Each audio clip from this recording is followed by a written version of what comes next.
هذه الكامري 2018 ابيض ومن داخل احمر، طبعا فولي لودد، اوكي، حساسات وكاميرا ومدري ايش. لكن في فرق بين الاربع سلندر والستة سلندر. الستة سلندر هو اللي يجيك سقف بانوراما. طبعا هذا هو الموتر، ابى اصور لكم اياه من برا وبعلمكم بالسعر، بس دقائق. تبارك الرحمن. هذه عدة اغراض كاملة، حساسات خلفية. ما شاء الله ما شاء الله. الحين بنروح تجربة السواقة. يا عيني، عبد اللطيف جميل.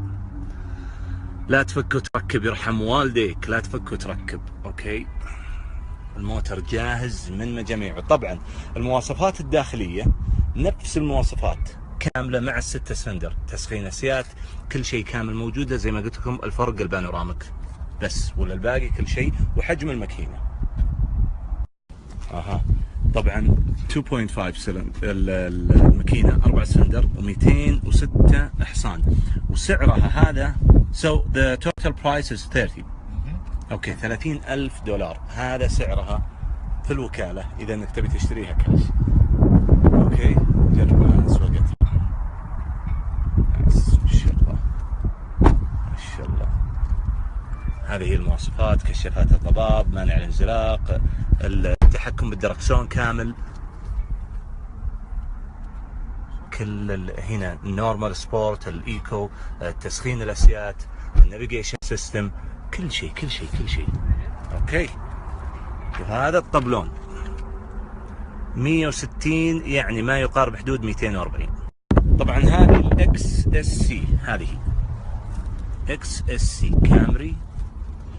في نقطة اضاف لي اياها طبعا، بحكم ان هذه ما فيها كاميرا خلفيه واحده وحساسات امامي وحساسات خلفي. بس بالنسبه للستة سلندر،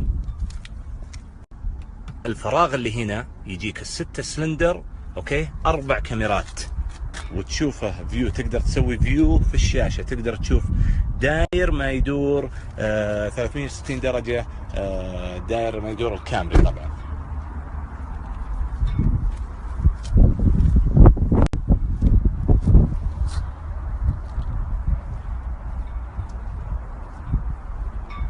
4 حساسات امامي و4 خلفي مع الكاميرا الخلفيه. طبعا في شغله بقول لكم اياها، فيها 10 اير باجز، 10 اير باجز يا عالم، مو بعبد اللطيف جس واحد يعني وهنا ما فيه.